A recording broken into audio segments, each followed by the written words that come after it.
हे friends, अस्सलाम वालेकुम। ना बेसन की ज़रूरत ना आप इसके अंदर डालेंगे कॉर्नफ्लावर। झटपट से सिर्फ आलूओं से ही बना है मज़ेदार सा स्नैक्स। तो किस तरह से बनाया है ये मैंने, बिस्मिल्लाहिर्रहमानिर्रहीम। इसके लिए सबसे पहले आपको 2 अदद आलू चाहिए बड़े साइज़ के, और उसको जी मैंने बॉयल करने के बाद काट लिया था इस तरह से थोड़े छोटे-छोटे पीसेस में।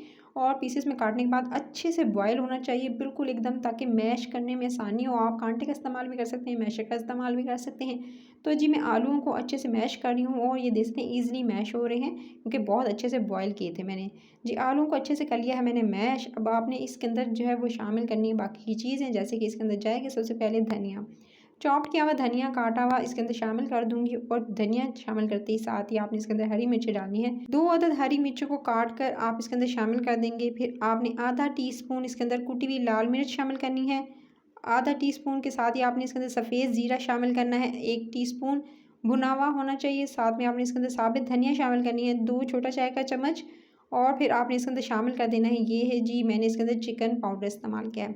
अच्छा, चिकन पाउडर का इस्तेमाल जो है वो आप इसके अंदर तकरीबन करेंगे 1 टीस्पून भरकर।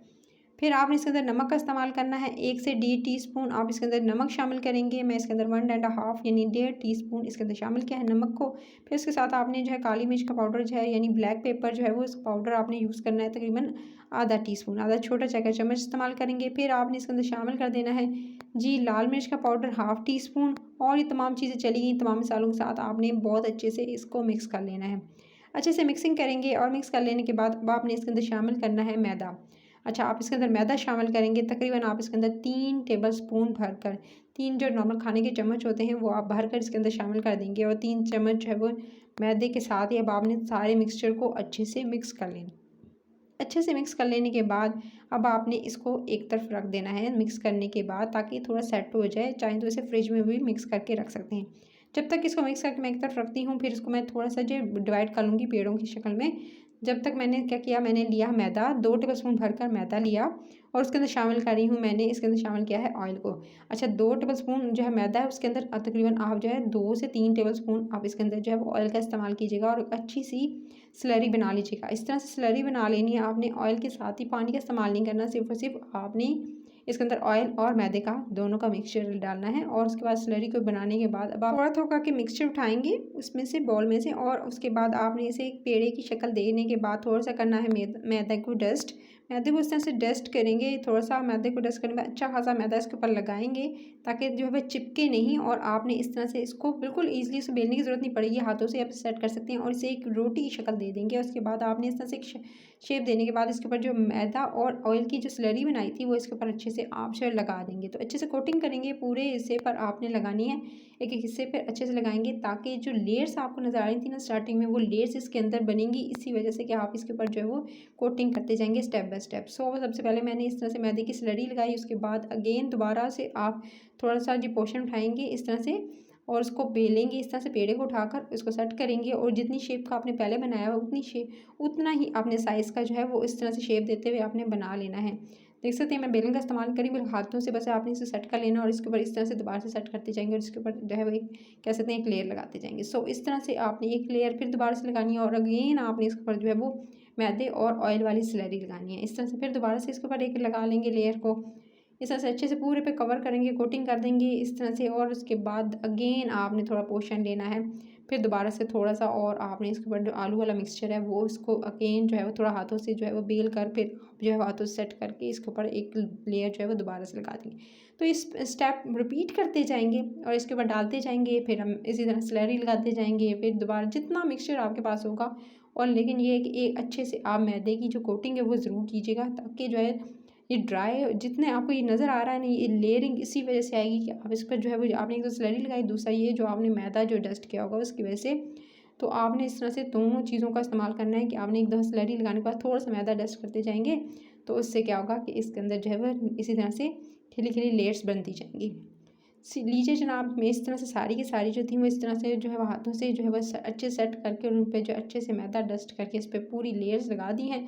तो आपको थोड़ा सा मैस तो ज़रूर क्रिएट होगा, लेकिन ये आपने अच्छे से इसको सेट कर लेना है, और जी अच्छे से इसमें मैदा वगैरह लगा कर इस तरह से मैदे की स्लरी वगैरह लगा कर, और जी ये तमाम की तमाम जी चीज़ मैंने जो थी वो लेयर सेट कर ली थी। अब आपने बेलन से इसको अच्छे से बेल कर सेट कर लेना है, और बारीक बिल्कुल कर लेना है।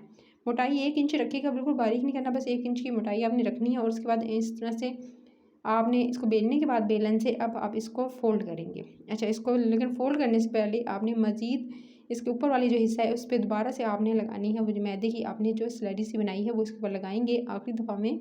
तो ऊपर से पूरी कोटिंग कर देंगे इसके ऊपर, और कोटिंग करने के बाद इसके ऊपर थोड़ा सा मैदा डस्ट कर देंगे। मैदा डस्ट करने के बाद अब आपने क्या करना है, इस तरह से मैदा थोड़ा सा डाला है इसके ऊपर, और उसके बाद आपने इसको अगेन जो है वो आपने फ़ोल्ड करना है। जिसकी फ़ोल्डिंग कुछ इस तरह से करेंगे, ये देख सकते हैं एक तरफ से मैं इसे फ़ोल्ड करूँगी, फिर नेक्स्ट स्टेप में मैं इस तरफ से साइड से इस तरह से आपने उठाकर इसके ऊपर रखना है और इसको फिर एक शेप दे देनी है और इसे सेट कर लेना है। फिर इसी तरह से फिर आप इसको सेट कर लेने के बाद बिल्कुल एक साइज़ यानी एक जितना ही दोनों तरफ से होना चाहिए, और उसके बाद फिर आप इसे नाइफ़ की मदद से या छुरी से काट लेंगे और लंबाई में एक जैसे साइज़ रखते हुए अपने हिसाब से इसको कटिंग करते जाएंगे। जितने साइज़ का आपको दिखाई दे रहा है बस इतने साइज़ में आप इसे कट करते जाएंगे और जी आपके सामने ये स्टिक्स सी ये स्नैक्स से रेडी होते जाएंगे। आप इसे ब्रेकफास्ट में ले सकते हैं, इवन के शाम की चाय के साथ एंजॉय कर सकते हैं, इफ्तार में इसे बना सकते हैं। तो इसे आप ज़रूर बनाइएगा, तो ये बहुत ज़्यादा पसंद आएंगे। इवन कि आप बच्चों को लंच बॉक्स में दे सकते हैं। आप इसके अंदर अगर चिकन ऐड करेंगे तो और ज़्यादा ये हेल्दी हो जाएंगे, और आप बच्चों को इवन कि चिकन डालकर थोड़ा सा बॉयल करने के बाद चिकन को उसके रेशे करके इसके अंदर शामिल करके लंच बॉक्स में दे सकते हैं। अच्छा जी, इसके बाद गरम करना है ऑयल को गरम करेंगे और इसके अंदर आप डालते जाएंगे और जी इसको आपने फ्राई करना है। अच्छा, इसको ऑयल में गरम ऑयल के अंदर डालेंगे, बस आपने ज़्यादा टाइम देना नहीं है क्योंकि ऑयल के अंदर आप इसे डालते ही बस आपने 3 से 4 मिनट देने हैं, और ये अच्छे से दोनों तरफ से इसको अच्छे से आप कुक कर लेंगे जब तक इसका अच्छा सा गोल्डन सा कलर नहीं आ जाता। इसको दोनों तरफ से अच्छे से आपने उलटते पुलटते हुए इसको कुक कर लेना है। और इसको ज़्यादा से ज़्यादा जो है कुकिंग टाइम इसका बताऊँ तो तकरीबन जो है 4 से 5 मिनट लगेंगे, और ये जल्दी से झटपट से ये भी डन हो जाएंगे और अच्छे से फ्राई आप कर सकते हैं। इसको आप डीप फ्राई कीजिएगा तो ये देख सकते हैं मज़ेदार से स्नैक्स तकरीबन जो है मज़ीद जो है 2 से 3 मिनट और दूँगी और आपके सामने ये रेडी हो जाएंगे। बस आपने इसको या इस बात का ध्यान रखिएगा कि आपने इनको तेज़ आंच पे नहीं करना, बस दरमियानी आंच पे आप इसे कुक कर लीजिएगा। वैसे तो बॉयल हुए हुए हैं आलू, लेकिन ज़्यादा टाइम नहीं लगेगा, बस झटपट से ये डन हो जाएंगे। तो ये देख सकते हैं मज़ेदार सा कलर आ चुका था। बस इस तरह का जैसे कलर आएगा आपने जी इसको निकाल लेना है, और जी इसको इसी स्टेज पर मैं अब इसके आपके सामने जो है इसको निकाल लूँगी, और ये परफेक्ट कलर आ चुका है, अच्छे से ये कुक हो चुके हैं और इसको मज़ीद टाइम देने की ज़रूरत नहीं तो इसका कलर ज़्यादा डार्कर होता जाएगा और ये जल जाएंगे। सो इसको इस स्टेज पे उतारेंगे और इसको निकाल लेंगे, और जी उसके बाद आप किसी भी बटर पेपर पर या टिश्यू पेपर पर इसको निकाल लेंगे जी, और इसके बाद आप इसे अपनी मनपसंद डिप के साथ या सॉस के साथ चटनी के साथ इसको सर्व कर लीजिएगा। रेसिपी अच्छी लगी तो लाइक शेयर चैनल को सब्सक्राइब करना नहीं भूलिएगा। मज़े मज़े की रेसिपीज़ चाहे वो ईद से रिलेटेड हैं या समर से रिलेटेड हैं वो आपको मिलेंगी सिर्फ और सिर्फ रेसिपी के किचन पर। साथ में ही आपने इस रेसिपी को बनाने के बाद आपने कमेंट सेक्शन में फीडबैक देना है कि आपको ये रेसिपी कैसी लगी और आपने बनाई तो कैसी बनी। सो लाइक शेयर और चैनल को सब्सक्राइब करना नहीं भूलना है गाइस। ज़्यादा से ज़्यादा लोगों को शेयर कीजिएगा। अपना ख्याल रखिएगा। टिल द नेक्स्ट वीडियो फिर मिलती हूँ। Take care.